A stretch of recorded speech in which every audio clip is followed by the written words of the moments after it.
Hello everybody and welcome to the CLG Speedrun YouTube channel. Today, I'm going to be breaking down the speedrun of The Legend of Zelda The Wind Waker, and more specifically, any percent. And kind of is like more of a densed up explanation of some of the major glitches that goes into how to perform the speedrun. So hopefully next time you catch a Wind Waker speedrun from yourself, or a general Zelda speedrun, you will have a little bit more knowledge of what is actually going on in the run itself. So without further ado, let's jump right into the run, shall we?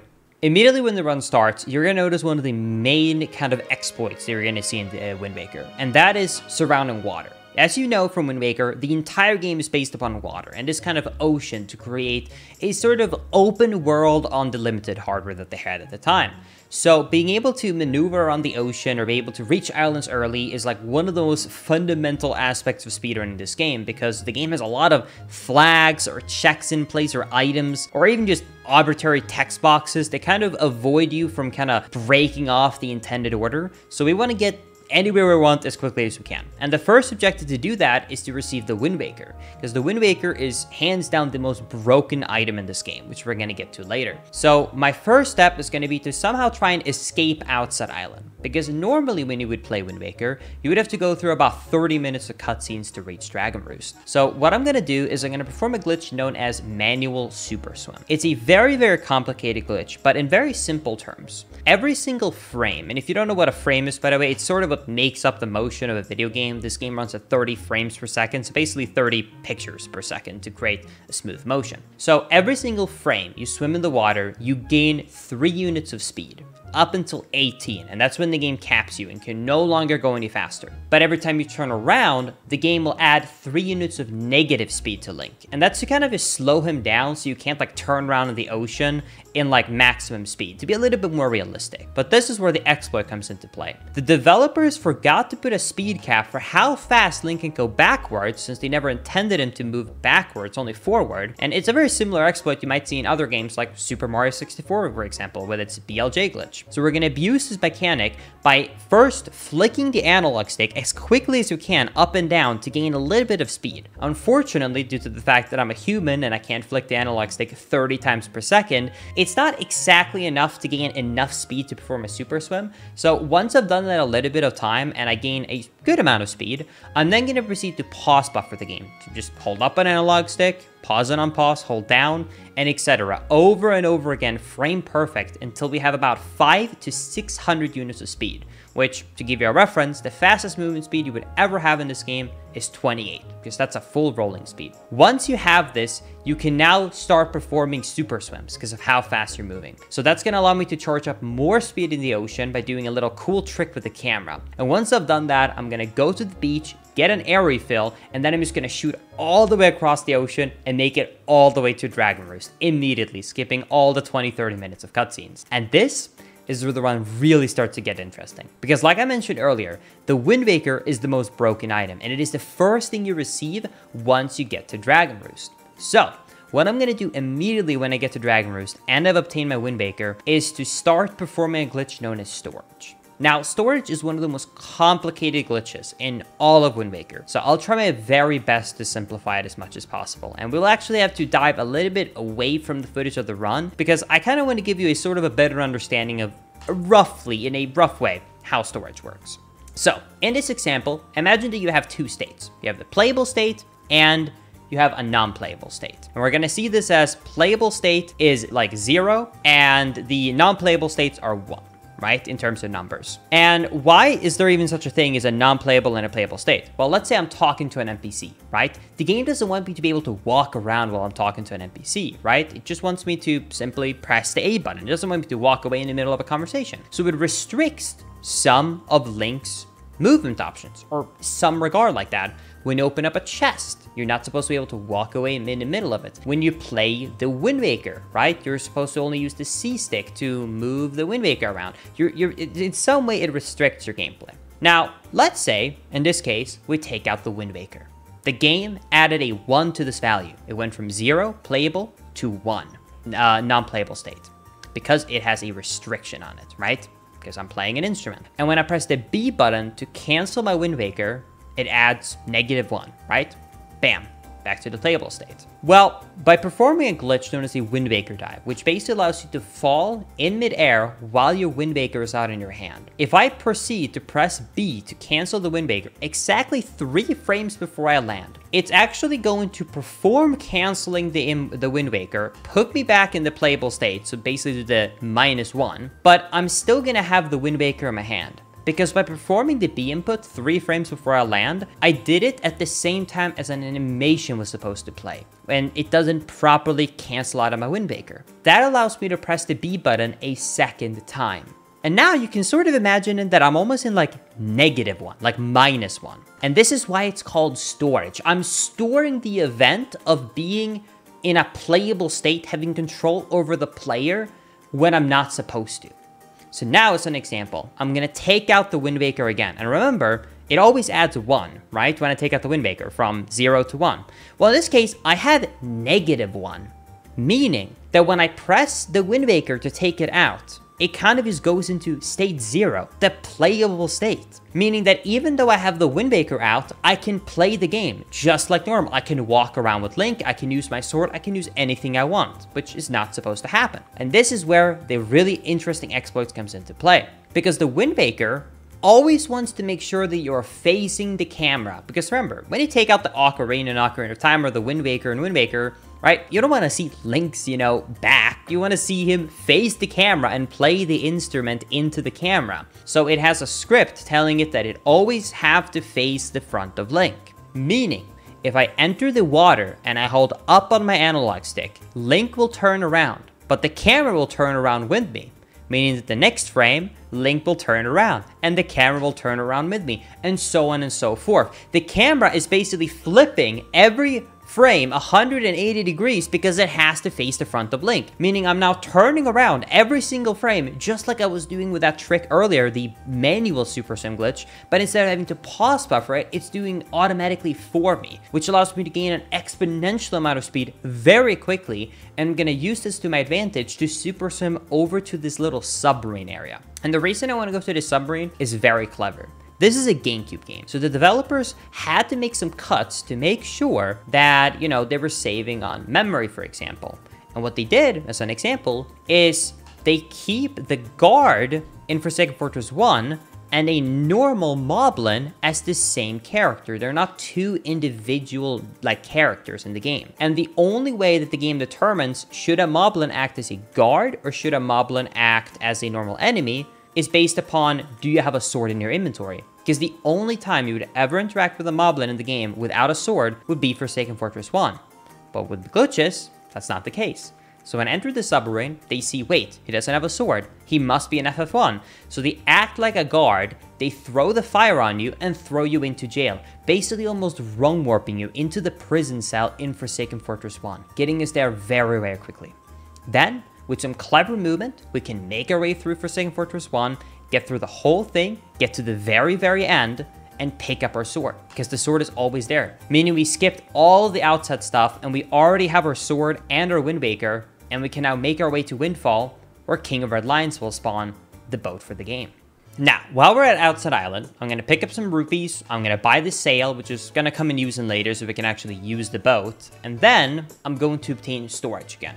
And this time, we're going to use it in a different way. I'm not only going to obtain storage to be able to super swim, I'm also going to be using a different part of the game. And that is known as door storage. When you open up a door in Wind Waker, you will see that the door does swing open to let Link walk in. However, that's actually only a visual. The actual collision does not move. So the collision is always still, but the door swings open to make it look like he's walking through it. What the game developers basically did is give Link no clip. It basically turns off collision checks temporarily, so when you press A to open up a door, it takes away control of the player, it turns off collision, and he walks through the invisible wall where the door used to be to walk into the loading zone to take you into the next area. So, by interrupting in the middle of this animation, you opening up a door by, for example, completing a text box, which is possible with storage once again, I can interrupt the animation of opening up a door. And now I have all the properties of what would happen when you open up a door but I can play the game. Unfortunately, this does also mean that I can't see anything. The screen is completely pitch black because that's what happens when you're opening up a door. It fades into black, right? But by trying to maneuver by using the bottom left corner of the screen, I can perform a super swim and super swim all the way to a fairy island, which contains a quiver upgrade, which is going to be very useful for later. And because of this glitch that I have active, once I get up to the top of this fairy island, I can simply just walk straight through the wall and fall down into the fairy island, getting my quiver upgrade early. Once I've done that, I'm kind of on a hunt to get a couple of items. So I'm going to perform another super swim to make it all the way to Great Fish Island to activate an event known as Endless Night. This is only done because this event spawns the pirate ship onto Windfall Island. I will then proceed to do a little bit of a cool trick known as a roll clip, which is done by timing a very precise roll when you're partially climbing inside of a ledge. That allows me to clip inside of the railing, walk through the railing, and then jump into the loading zone. Once I've done that, I can simply just go through the pirate ship, pick up the bombs. And after that, it's onto the leaf. And it's basically a similar process. I'm gonna super swim to Forest Haven early. And once I'm in Forest Haven, I'm going to do a little bit of an interesting cutscene skip. It's kind of complicated and it's not too important to understand how this works. All you need to understand is that once I'm in Forest Haven, I'm basically going to perform a glitch that allows me to get crushed on the same time as the last chew dies. By getting crushed by the Decatree's chin at the exact same time as the last chew ended up dying, it tries to play the cutscene at the same time as I got voided out, which makes the game think that I watched the cutscene because it activated the cutscene and the DQ leaf is now spawned at the top. But there is one major issue. To actually reach the DQ leaf, you need to use a grappling hook. And I don't have that. I don't have a grappling hook. So how do I go about, getting around this? Well, that's where the next trick comes into play. Zombie hovering. Zombie hovering is a very, very cool technique, and it's one of my favorite glitches personally. When Link dies and he reaches 0 HP, there is a small period of time where the player can perform an input before the game over screen starts. This time is supposed to be used for reviving you if you had a fairy. In this case, I don't have a fairy, so there's just kind of this small window where I can perform an input before the game over screen starts that's just kind of unused. However, if you do try to perform an input during this time, you will actually perform the input for 1 frame, and then the game is going to cancel it because it knows you're dead and you're not supposed to perform an input, and you're just going to die. But that's where we can abuse it. Because if we during this very precise timing do a jump slash, even if it's just for 1 frame, we will get into the air. And then when we're in the air, I can now press the B button to perform a mid-air jump slash. Because a mid-air jump slash gains a little bit of height. And if I press it again, I'll gain even more height. If I press the B button at least 8 to 9 times per second, I will gain more height than the gravity is trying to pull me down. Meaning that if I mash my B button 14, 15 times per second, I can gain so much height that I can legitimately gain a ton of height and reach areas I'm not supposed to, which can be used in this case to get all the way up to the top of Forest Haven and get the DQ leaf early without ever needing to use the grappling hook. And by doing all those glitches, I now, believe it or not, have every single item necessary to beat the game. That's all the items you need. You need sword, King of Red Lions, bombs, and you need a quiver upgrade. And now, that's it. We're ready to go and beat the game. So, how would we go about doing that? You don't usually have access to the end of the game early. Well, we're going to be abusing Forsaken Fortress 2. Forsaken Fortress 2 is supposed to be known as the kind of middle point of the game, where you're supposed to go and you kind of get your new quest before the end game starts, where you find out, oh, you're supposed to upgrade the Master Sword and get the Triforce. Well, what we're going to do instead is we're going to super swim all the way over there with chest storage enabled. Now, I haven't gone over chest storage before, but chest storage works pretty similarly to door storage. Remember earlier how I said that when you're opening up a door, the game applies a specific kind of property to Link temporarily, in that case a no clip? Well, when you open up a chest, it does another property. It shrinks Link's hitbox, which is very simple. When you perform the animation of opening up a chest, there is not enough space for Link to properly lean into the chest and pick up the item. So what the game developers did was that they shrunk Link's hitbox to be incredibly small so that he can perform the animation. And then once you receive the item, it returns Link to the normal collision state. But that means that if I store the chest, meaning that I don't let the animation complete by either having storage or by, interrupting it by having a text box complete, I can maintain this very small hitbox. So if I obtain chest storage and I super swim all the way to Forsaken Fortress, I can then not only clip through walls I'm not supposed to, I can also walk up walls in incredibly steep surfaces that you would normally never be allowed to climb up. But due to my incredibly small hitbox, it's no problem. So I can simply just climb my way up through Forsaken Fortress 2, all the way to the top, jump into the loading zone, and immediately start the boss fight for Helm Rock King. Thankfully though, that's no problem as well, because there's a skip to skip Helm Rock King, which is actually fairly simple. By simply going around Helm Rock, I can actually grab this little kind of ledge, clip inside of the floor, and just jump straight past him and immediately enter Ganon's cutscene. And by watching his cutscene, it takes you down to Hyrule, no problem. And we're now basically at the halfway point of the game. But this is where the glitches starts to get even crazier. Because even though I did make it to Hyrule, there's one major problem, which is that if you ever played Wind Waker, you'll know that you get access to Hyrule a total of 3 times. But it's only the 3rd time you're supposed to actually be able to leave Hyrule and be able to make it into Ganon's Tower. Because Ganon's Tower is away in the distance, but you can't reach it. So, how will we go about doing this? Well, it's actually quite simple. We're gonna try and do a trick known as barrier skip. Because surrounding Hyrule Castle, there's a giant barrier. It extends really far up, really far down. It is a cylinder of an invisible wall, and there's also a knockback part of the barrier that will every single frame deal damage to Link.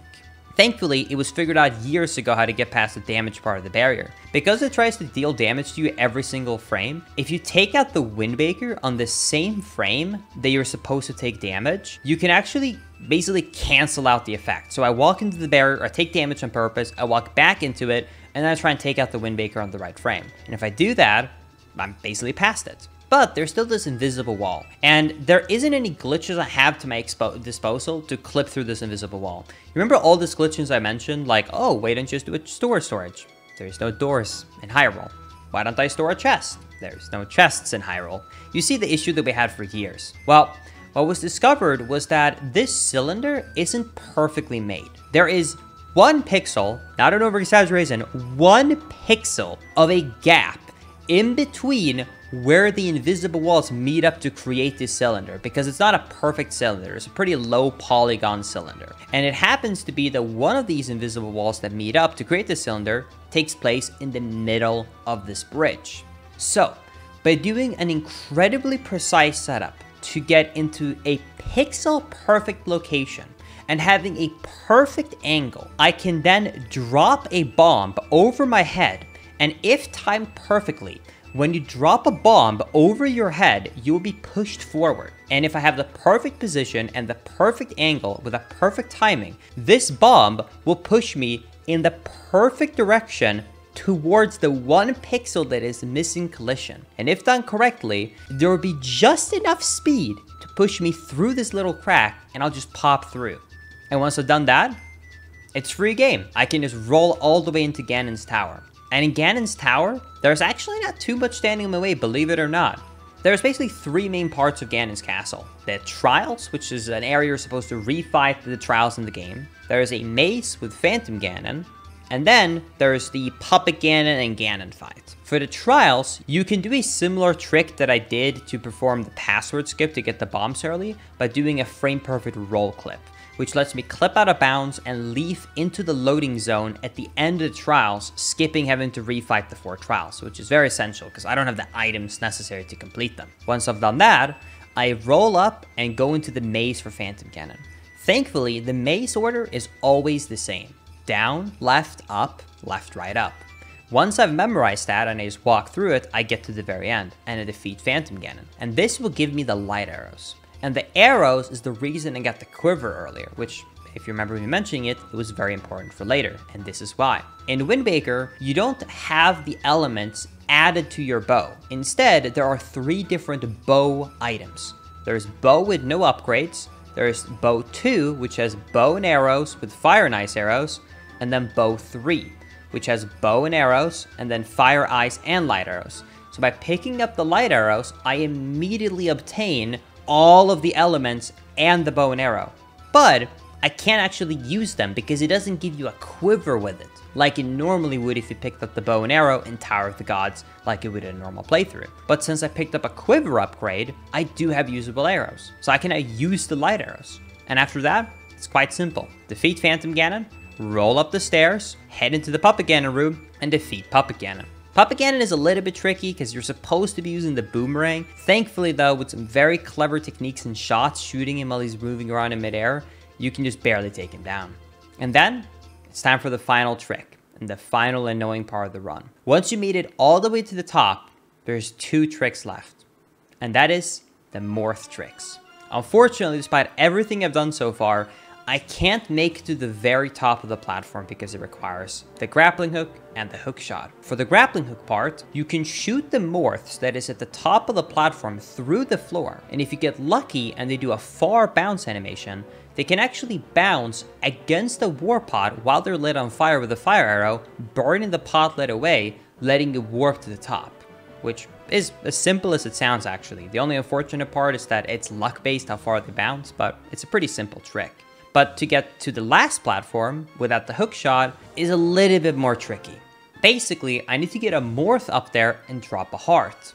Unfortunately, the programmers made sure to make it so that the morphs cannot drop any items if they're killed with anything other than your sword. So I first had to perform a frame perfect trick by attacking a morph at the same frame as it latches onto my body. This is very, very tricky and requires a very precise setup. But if done perfectly, you will notice that I hit the morph and he grabbed onto me at the same time, meaning he didn't actually die from my sword hits like he should have. I then perform a roll to make him fall off of my body, and then I have to carefully blow him up on this platform, which is very, very annoying. It might look simple, but trust me, it is very precise because it's not supposed to behave like this. Once it's at the top of the platform, I then have to go to the side, shoot him with an arrow, purposely take damage by placing a bomb so that I die, and then I have to perform a zombie hover to get all the way to the top and land on the heart piece in a very, very short amount of time. It's very complicated, it's very, very tricky, and you have to master very fast to actually make it up. But if done perfectly, I have reached the end of the platform with 1 heart left. And all that's left is Ganondorf. Ganondorf is shockingly the easiest boss fight in this game for a speedrunner. It is obviously a little bit scary because you only have 1 heart and you know you're on probably world record or PB pace, so it is a little bit nerve-wracking to do. But if done perfectly, you should get a good fight. And if all of it is said and done, after taking enough damage on him, Zelda shoots a light arrow and you reflect it with your shield. You will then hit Ganondorf, you can perform the parry, and that's time. And that's how a game that used to be considered the longest Zelda speedrun in the franchise, sitting at around 4 to 5 hours, can be absolutely broken and completed in just 1 hour. Thank you so much for watching this video on CLG speedrunning. I really hope you enjoyed this little breakdown of the speedrun glitches that goes into Wind Waker. If you want much more awesome speedrun content like this, subscribe to the CLG YouTube channel, and I will see you all in the next one. Thank you guys for watching. My name is Linkus7, and I'm out. Later, everybody. Bye-bye.